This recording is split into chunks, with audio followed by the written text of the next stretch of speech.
Hey friends, welcome to Tori Talks TV and welcome to our review of The Handmaid's Tale Season 3. So, in this review, we're going to be talking about the things that we liked the most about this season and the things we didn't like very much about this season. Okay, so should we start with the good news or the bad news? I say let's just get the bad out of the way. I like it's mostly good. Yeah. Start by saying that. I definitely have more good than bad. Yes. If that helps. Okay, so you're right. Let's get this over with. Okay. Dr. S, what's something you did not like about this season? One of the things I did not like is the casting of Matthew. Okay, so she's the handmaid seen here. She's black. Oh. And my question is, why does she have to be black? Yeah. Because we wind up hating her. And usually we side with handmaids because we're on their side. I know. They're being raped, used as like baby factories. Right. We're on their side. So why the one that we hate, you gotta cast as black? I know, and I tried not to hate her because she was just trying to follow the rules. Remember, she was just trying to be like, whatever Aunt Lydia says, whatever they say, just like she was just trying to make an easier life for herself in Gilead by abiding by the rules, but I hated her. God, did I hate her. And she's so pretty and cute, like she's easy to love, but not. No. I mean, I get it. But then I was just thinking it was the casting part. The whole time. Okay. The whole time. I can see your point. Totally. Okay, well, something I did not like about it was, like, how is Aunt Lydia okay after being shanked to death by Emily? I mean, multiple times. Fell down the stairs. Yeah. I thought she was dead, or I thought she was very heavily injured. Maybe paralysis. I don't know. No. She just has a cane. Like, she's like a little limp. And she looks like she's just going to walk it off. Yeah. So I guess because we did get to see her backstory a little bit, so I wanted to feel sorry for her. But I feel like if she was injured more, I would have felt more sorry for her or something. Like I feel like if they had made it like, oh, like she's really hurt and it's really sad, maybe she's close to death, here's her backstory, I might be like, oh, she's been through a lot. Like if she was on her deathbed, or she kind of like then felt a little guilty for... Yeah. No, she's back in full force. No. Like, worse than ever. Yeah. True. So, I guess I just wanted her to get hurt more. Does that make me a bad person? No, she's a bad person. In Gilead, exactly. Yes, no, exactly. She's the bad person. Yes. Even though I'm dressed like a commander's wife. So anyway, all right. What's something else you didn't like about this season? So the number one thing I didn't like was the finale. I did not like... Oh, number 2. Oh, number 2. That's okay. I'm so sorry. No. Okay, so number 2 thing I didn't like was what happened to Nick. So Nick, I loved Nick in the first 2 seasons. Yeah. I was like, oh, Nick, he's like such a compelling character. We're on his side. He's on our side. My side as a handmaid. And then in this 3rd season, there was this unexplained twist. Like all of a sudden, he like turns against June. Yeah. But it wasn't really, like, believable to me. Right. I don't understand. He was such a great companion for her. Yes. For all the handmaids. For all of them. And the Marthas were on his side. They supported him. Everybody loved Nick. Yeah. So I just don't know. I just didn't really buy the way that the story was. It was a little sloppy. Sloppy. Okay. True. And I've heard some rumblings on the internet that, like, maybe he'll be back in season 4. And that maybe he has a little bit to do with the fact that... Commander Waterford gets arrested later, but I don't know, like, I don't see that in this season. But most importantly, Dr. S, he was good to look at. Yes, he was. And so he's beautiful. Okay, yes, I mean, true. Everything you said was very well said and smart, but I just kind of want to look at him. And he was barely in it. Yeah, I know. That was disappointing. Yes. Bring back Nick. Bring back Nick. Yeah, we'll see. I have high hopes. Yes. All right. Well, something else I did not like about this season. I'm so sorry to say this, but I hated all the close-up shots of Elizabeth Moss, Offred, whatever her name is, June. Okay. I get it. Director, that's enough. We get it. Like, it's a dramatic moment, and you can capture it maybe 1, 2, 3 times, but not like 25. It just seems like it was like the director's like go-to crutch. Mm-hmm. You know what I mean? Up here, and then down low, and then from the side. It was just always the same. And if you guys have watched our reviews of other Handmaid seasons, you know that I hate... okay, not Elizabeth Moss, but I hate her acting choice when she, like, does her little, like, tick. Like, it's this weird, psychotic-looking tick, and it's used a lot. And then you're just going to close up on that? Thanks a lot. Obviously, they have not seen Tori Talks TV's review. Obviously, they should. They should. The director, yeah. But anyway, I know that's like so petty. But that's honestly, I was like, okay, move on. That's enough with the close-ups. I feel bad, but that's how I feel. I think of it every time I see like that shot, though. Good. Hope you all do. All right. So, like, what is the thing that you dislike the most about this season? So I really dislike the tone of the finale. I was like, it's a little too hopeful for me. They really got all those kids out of Gilead. Oh, interesting. I was just like, because I loved the suspense leading up to it, but I was just like, nope. This is Gilead. This is not a utopic story. It's a dystopic story, and like things have to be like more ominous, and then all of a sudden like 52 kids make it to Canada.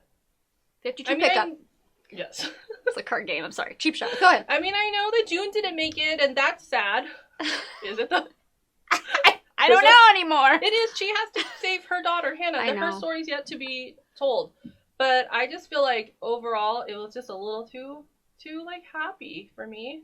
Okay. Given like what this story is supposed to be about, which is like it's very dark the oppression of women and right. children. Okay. I see your point of view. Okay, well, the thing that I disliked most about this season is just the overall pace. I thought it was really slow and it dragged, especially in the middle. So it kind of started out exciting and it kind of ended like an exciting way.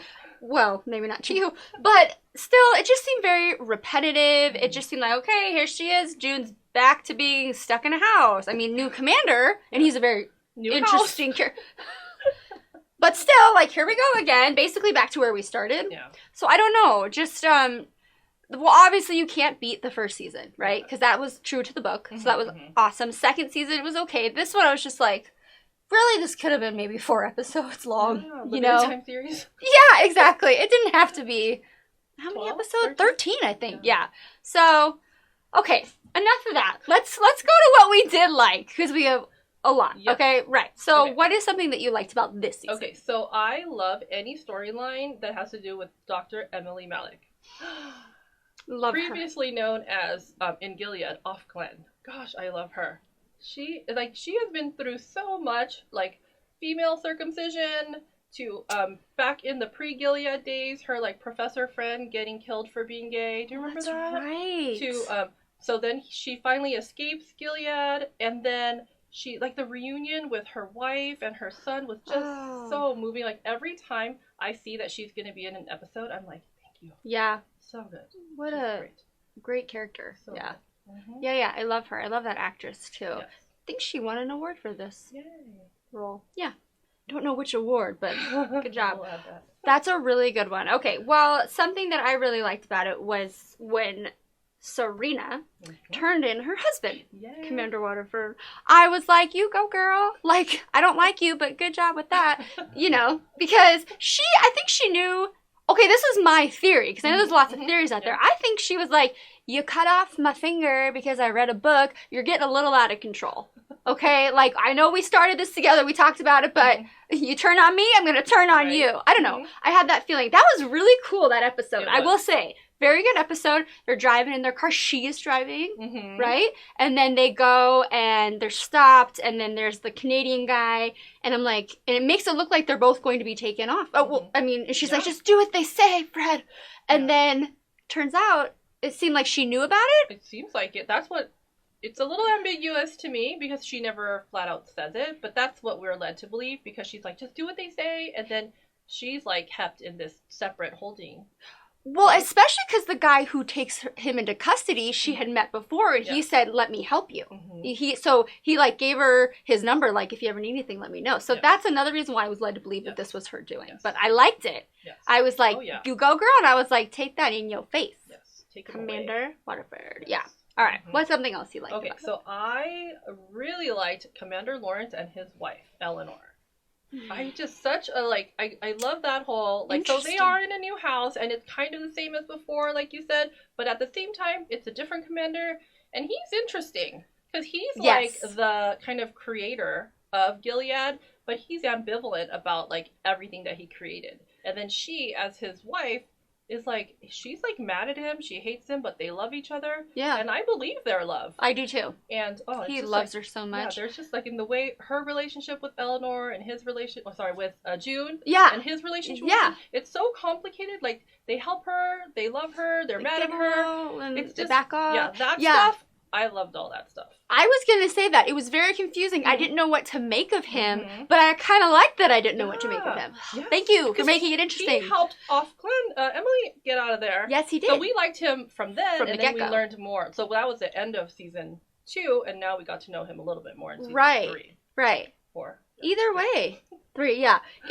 Hopefully he'll be in 4. There has to be. Oh my gosh, he has to be. At least one more. He's been one of the most interesting characters of season 3. This is really nice. Yeah, he's a silver fox. Silver fox. Yeah, for sure. So yes, So okay, we don't have Nick, but we got him. Right. Okay. I mean, okay. I mean, it's like. Okay. Maybe not the same. Apples and oranges. All right. Something else that I really liked about this season was kind of similar to something you liked. I liked when Emily reunited with her wife and got to see her son. So I just second what you said. Like, her whole storyline, I love. Why are we so captivated by her? She's just so real. Right. I know. That storyline, I wanted to see more of it. So yeah, like when I saw that was an episode about like her awkward reunion with the wife, and I like that they pointed out like this is kind of weird. Like that, of course it would be weird. Yeah, like, it would be awkward. Totally. Yeah, exactly. And you know, it was both heartbreaking and meaningful. It was just she doesn't know what to do, and then oh my gosh, when she's sitting there trying to read to her son for the first time in who knows how long, and she starts to cry and she can't do it, and so he's like, here, I'll finish this. I'll finish reading it for you. Why does she get me every time? She didn't even like connect with her, like call her for a long time because she wasn't ready for it. And I was totally like, I felt that too. Like, yeah, you're not ready. Just be like, hey, wifey. You know what? I'm gonna go as far as to say she's my favorite character. Yes. I just said it today. Remember this. Write that down. Emily is my favorite character of Handmaid's Tale. Yes. Oh, I love her. I can't get enough of her. So obviously I agree with you. So what's something else that you liked? Okay, so I love the muffins. The muffins! Yes. Okay, so the muffins are a signal that the Marthas use to communicate like approval. Very cool. And so when June hatches her plan to save like all these children, messages are sent out, and then if the Marthas are on board, they're gonna send muffins. Well, all of a sudden, the house is full of muffins. It was so moving. That was cool. Like, that is a good directorial choice. So there you go. How do muffins convey such, like, hope? No, you're right. Yeah, of all things. Like, look at the muffins. I know. It was like the overhead shot of muffins. Something about muffins. Yeah. I'm hungry now. I could really go for a muffin right now. Yeah, I was just thinking that. Yeah, that was cool. I'm glad you included that. Thank you. It was moving. It was. Muffins. Who knew? Right. Exactly. All right. Let's move on. Something else I really liked about this season was that June got to kill a commander. Okay. We hate these guys, right? Oh, yeah. They're pompous. They are. They're chauvinistic. They're rapists. They are rapists. And she's like, I'm not going to take this anymore, because he was literally about to rape her. And she fights back and she kills him. And what's even cooler than that is how the Marthas acted about it. They just came in and were like, yep, I'll clean up this blood stain. No big deal. No big deal. Yeah, gets that little, I don't know, the carpet cleaner. Well, yeah, I was like, that looks really good. Impressive. It's like the wet dry kind. Yeah, exactly. It was really interesting. Yeah. But no, they could have easily gone and told. And they're like, no, that's good. They were like, because they remembered that she had helped out before, like, we know you. We know about you. Yeah, you're good people. Yeah. So I just like that finally, like, June got to get a little bit of revenge. She deserved it after all she's been through. My goodness. Right. Yes. Okay. Definitely. Something else. Let's move on. Okay. So something else that I love is something you already mentioned. The moment when Commander Waterford gets arrested. Yes. Was a definite highlight of the season. It was like comeuppance. Take him away. Seriously. So, He's evil. He's evil. I'm glad you agree. Terrible in so many ways. I know. Yeah. And he was so like, I couldn't believe it. What? Like, me? No. What have I done? Oh. This is God's will. Good riddance. Yeah. So gross. I don't like them. I don't like them all. Oh, very good. Obviously, we agree. Okay, great. So another thing that I really liked were that, you didn't like this, but I liked that some of the women and 52 children were freed. Well, know. I like children to be free. Not what you meant by that. I get it.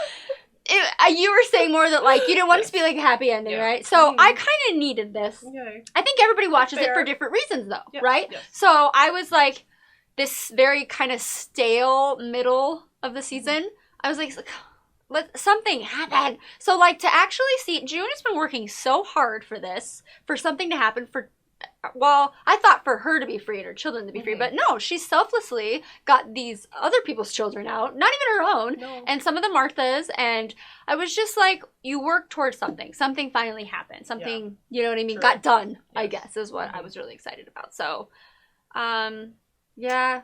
I get it. I needed it. I get it. Yeah. Yes. So thank you for that. All right, so let's reveal what we liked the most about season 3 of Handmaid's Tale. Okay. You go ahead. So my favorite thing that happened was the episode that we got to see Lydia's backstory. Okay, so I know Aunt Lydia. You've already expressed how you feel about the fact that she wasn't hurt enough. Yeah. But the fact that she's still alive let us see her backstory. True. And I thought it was really well done, and I just loved seeing her not as Aunt Lydia. I loved seeing her as, like, a human being who, like, was, like a good person. Like, she had, like, good intentions to help kids and to help women. I did think it was a little, like, strange that, like, she kind of had a turn when she was, like, spurned by the principal at her school. Like, is that what made her turn to, like, be more hateful? Right. But I don't know. I just really enjoyed watching that episode. I get it. You get to see her in street clothes, and she really cared about that kid, but a little judgmental. She was pretty judgy, though, against the mom. Mm-hmm. Yeah, but I can see what you're saying, because it was kind of nice to see her backstory and where she came from and where this all happened. But to be so, like, such a woman scorned by a man, enough to make you go this route is like, whoa. Like, it was already in her. It was clearly already in her, but it was good to, like, see it fleshed out. Like, maybe when they did season 2, they didn't know they wanted to do this backstory. Oh, yeah. We should have done a backstory of Aunt Lydia, but I am glad that I got to see it, because I guess I do appreciate it. Yeah, we never got to see anything of her pre-Gilead, and she is a main character of the show. True. No, that's true. I guess she deserved that. Yeah. Right? Okay. Sure. Well, the thing that I like the absolute most about this season was Commander Waterford and Serena were both taken into custody. So you already know, I love that he was taken into custody, but what I liked most about it was that she, apparently, was the one that made that happen. But no, at the end, much to her surprise, because she thought, like, oh, I get to see my baby and everything's fine. They're like, nope, you're under arrest. You get what's coming to you. Yeah. She was complicit in, like, the whole thing. I know. I just was like, okay, again, like, a commander was killed. I know it's terrible. I don't condone murder, sorry. In Gilead's different story. But then, so that was, like, justice for her. Getting the kids free, justice. Then they both were taken into custody. Mm-hmm. Like, things are starting to happen. Got some things moving here. So hopefully season 4 will bring it all together, and we'll see a little more of that justice being served. You think? I don't know. Because I have always, from day one, said this story cannot end well. You're right. Don't I always say that? Well, June got shot at the very end of this, so maybe she's dead. She can't be dead. What if she's dead? If Lydia's not dead, how can she be dead? I know, come on. If Aunt Lydia can be shanked, like, multiple times and still live. Downstairs. Yeah. Then June can be shot in the abdomen and still live. I think she has to try to save Hannah, but it's not going to go well. Oh, that's so interesting. Predictions. I like it. Yeah, I think. And I'll just be completely unrealistic, and it'll be a fairy tale happy ending. Her and Nick reunite. Oh, wait, Nick? Oh, Nick. But see, but her husband back in Canada. And they've already, like, they're not, I don't know what I want. A situation. Uh-oh. I don't know what I want either. I don't know. It's very complicated. We have time. It's going to be a while before season 4 comes out. About it. Yeah, exactly. Hey, everybody, comment below and let us know what you liked and disliked about season 3 of Handmaid's Tale. Thank you for watching. Don't forget to like and subscribe. See you next time for another wonderful review. Bye-bye. Blessed be the fruit. Under his eye.